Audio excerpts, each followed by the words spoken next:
किसान भाइयों, हमें कई बार हमारी फसलों के ऊपर स्प्रे का रिजल्ट नहीं मिलता। जो हम कीटनाशक का, फंगिसाइड का, किसी खाद या फिर एनपीके का स्प्रे करते हैं तो स्प्रे का रिजल्ट हमें कई बार तो कम मिलता है, कई बार अच्छा मिलता है, कई बार बिल्कुल भी रिजल्ट नहीं मिलता और कई बार हमारी फसल के ऊपर उसका गलत रिएक्शन भी देखने को मिलता है, फसल भी जल जाती है। तो ऐसा क्यों होता है? हम स्प्रे करते समय ऐसी 10 गलतियां करते हैं जिनकी वजह से हमारी फसलों के ऊपर स्प्रे का रिजल्ट पूरा नहीं मिल पाता।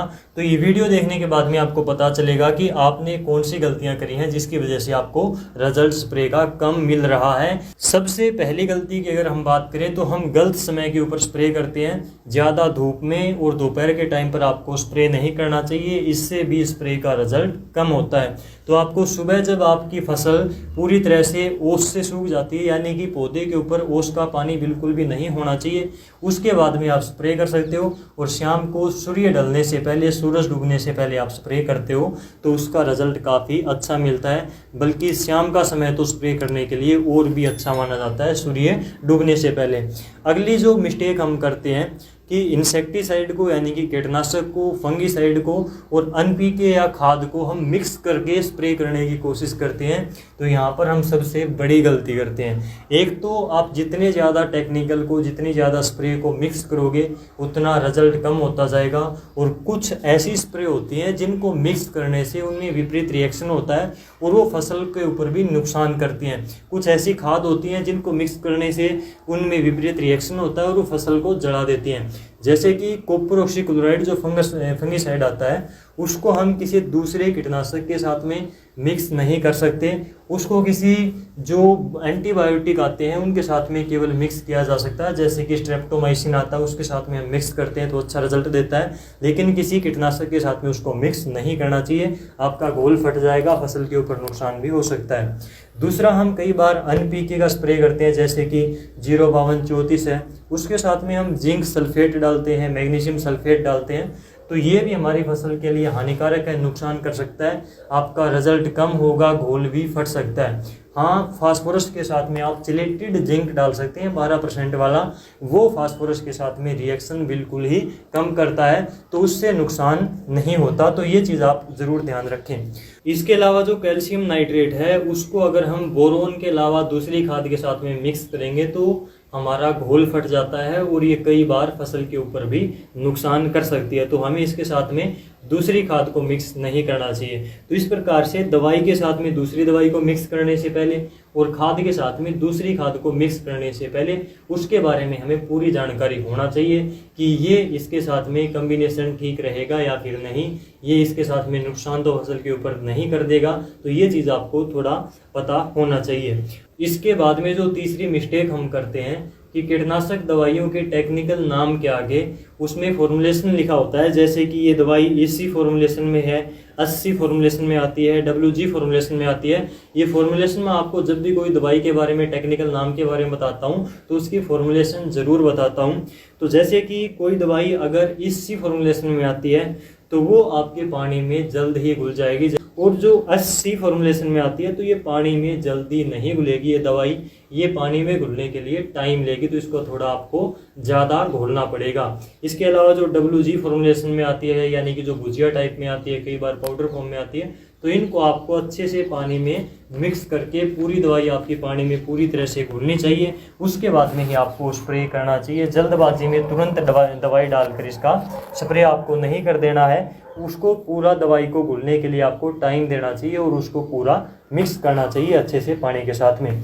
जो हम चौथे नंबर पर गलती करते हैं कि एक ही टेक्निकल को बार बार अपनी फसल में स्प्रे करते रहते हैं। यानी कि काफ़ी किसान भाई क्या करते हैं, कुछ किसान भाई तो रोगोर के पीछे पड़े रहते हैं, कुछ मोनोक्रोटोफॉस के पीछे पड़े रहते हैं, यानी कि जो मोनोसील जिसको हम बोलते हैं, मोनो कीटनाशक के नाम से आती है, तो मोनो या फिर रोगोर काफ़ी किसान भाई डालते हैं, उसके पीछे पड़े रहते हैं, बार बार उसको ही डालते हैं। तो ये गलती आप ना करें। एक बार आपने अगर मोनोक्रोटोफॉस डाली है तो अगली बार आपको रोगोर का स्प्रे कर देना चाहिए, और उससे अगली बार आपको जो तीसरा स्प्रे करते हो आप, तो उसी जो कैटेगरी की स्प्रे होती है, जैसे थायोमेथोक्सम आती है एक तारा के नाम से, तो उसका स्प्रे आप ले सकते हैं। ऐसे आपको बदल बदल कर स्प्रे करना चाहिए, केवल एक ही टेक्निकल के पीछे हाथ धोकर नहीं पड़ना चाहिए।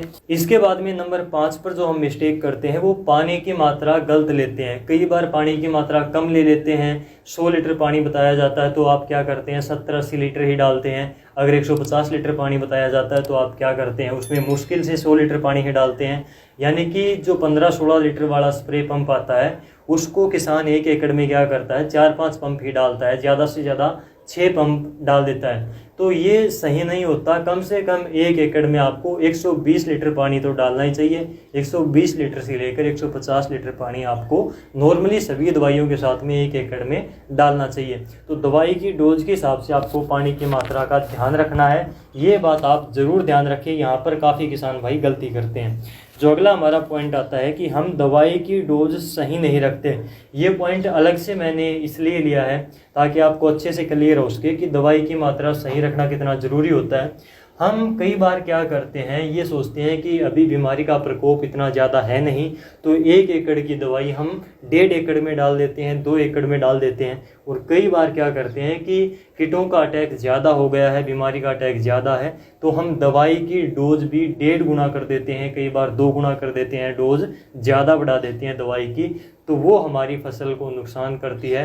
हमारी फसल के ऊपर कई बार तो पकेवा ले आती है, उसके बढ़वार को रोक देती है, या फिर कई बार फसल के ऊपर काफ़ी दुष्प्रभाव डालती है, फसल में काफ़ी नुकसान करती है, फसल को कई बार जला भी देती है। तो दवाई की डोज आपको सही डालनी चाहिए। अगर आपने दवाई की डोज कम कर दी तो रिज़ल्ट आपको बिल्कुल भी नहीं मिलेगा, और ज़्यादा आपने डोज डाल दी तो भी फसल के ऊपर नुकसान होगा। तो इसलिए दवाई की डोज का आपको विशेष रूप से ध्यान देना चाहिए। ये बात मैं आपको जोर देकर यहाँ पर कहना चाहता हूँ। इसके बाद में जो 7वें नंबर पर हम मिस्टेक करते हैं कि खेत में नमी ना होने की कंडीशन में भी स्प्रे कर देते हैं, सूखे खेत में भी स्प्रे कर देते हैं। चाहे कीटनाशक का स्प्रे करते हो, चाहे फंगीसाइड का, चाहे कोई खाद NPK का आप स्प्रे करते हो, आपके खेत में नमी जितनी अच्छी मात्रा में होगी आपको रिजल्ट भी उतना ही अच्छा मिलेगा दवाइयों का, खाद का। तो अगर आपके खेत में नमी नहीं है तो आपको स्प्रे नहीं करना चाहिए।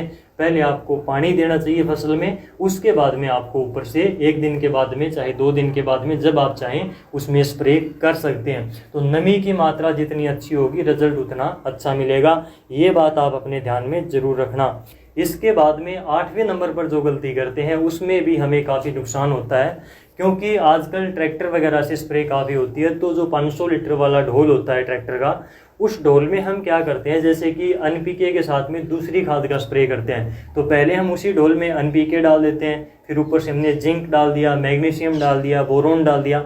तो सारे पोषक तत्वों को, सारे खाद को NPK के साथ में, सारे खाद को मिलाकर अगर एक ही ढोल में आपने उसमें घोल दिया तो उनमें कई बार रिएक्शन हो जाता है। केमिकल रिएक्शन होने की वजह से घोल फट जाता है, या फिर कुछ चीज़ों का रिजल्ट उसमें दब जाता है, कुछ का रिजल्ट नहीं मिल पाता। कई बार इसका रिजल्ट बिल्कुल भी आपको नहीं दिखाई देगा, और कई बार चांस ज़्यादा ये होता है कि खाद की स्प्रे में अगर कोई रिएक्शन हो गया तो हमारी फसल की पत्तियों को जला देगा। इसमें ज़्यादा चांसेस यही रहते हैं।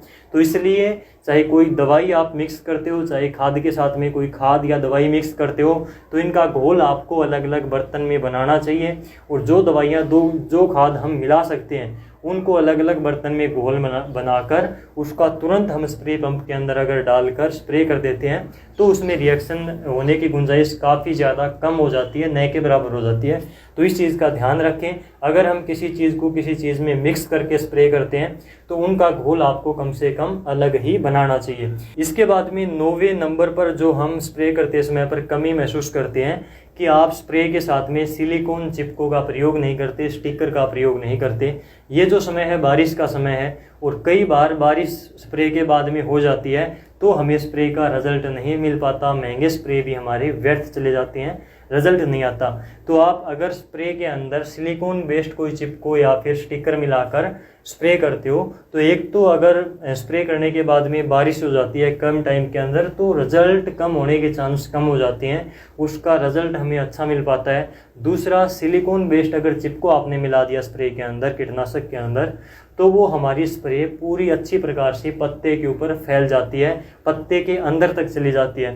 तो ये चीज़ आप ध्यान रखें स्प्रे करते समय पर, खास तौर से कीटनाशक का, फंगीसाइड का या फिर खरपतवार नाशक का भी अगर आप स्प्रे करते हो तो सिलिकॉन बेस्ड चिप को आपको उसमें स्टिकर आपको उसमें ज़रूर मिक्स करना है। इससे हमारी स्प्रे का रिजल्ट काफ़ी ज़्यादा बढ़ जाता है। इसके अलावा जो 10वें नंबर पर आता है, हम क्या करते हैं बाज़ार से कीटनाशक लेकर आते हैं तो एक चीज़ का ध्यान बिल्कुल भी नहीं देते। ज़्यादातर किसानों को ये चीज़ तो मालूम ही नहीं होगी कि जो कीटनाशक हैं, फंगीसाइड हैं या फिर खरपतवार नाशक आते हैं, ये 2 टाइप के आते हैं। एक तो कॉन्टैक्ट आते हैं, कॉन्टैक्ट इंसेक्टिसाइड, दूसरा सिस्टमिक इंसेक्टिसाइड। कॉन्टैक्ट इंसेक्टिसाइड और सिस्टमिक इंसेक्टिसाइड में डिफरेंस क्या होता है, इसमें क्या अंतर होता है, ये आप थोड़ा ज़रूर जान लें कि जो कॉन्टैक्ट कीटनाशक आते हैं ये रिजल्ट काफ़ी जल्दी देते हैं, काफ़ी फास्ट काम करते हैं, हमारी फसलों के ऊपर, कीटों के ऊपर फास्ट काम करते हैं, रिजल्ट जल्दी आता है लेकिन थोड़े समय के लिए होता है। जो सिस्टमिक तरीके से दवाइयाँ काम करती हैं वो पौधे के सभी भागों तक जाती हैं, पौधे के अंदर तक जाकर काम करती हैं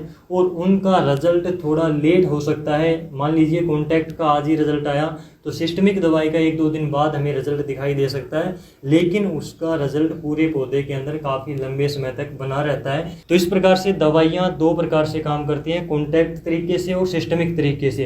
काफ़ी किसान भाइयों को ये बात शायद पहली बार ही सुनने को मिली होगी। आपको इसके बारे में पहले मालूम था या फिर नहीं, ये कमेंट करके अभी ज़रूर बताना।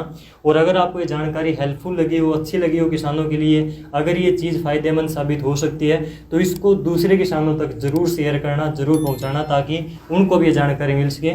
आपसे फिर मुलाकात होगी कोई और जानकारी के साथ में, तब तक के लिए नमस्कार।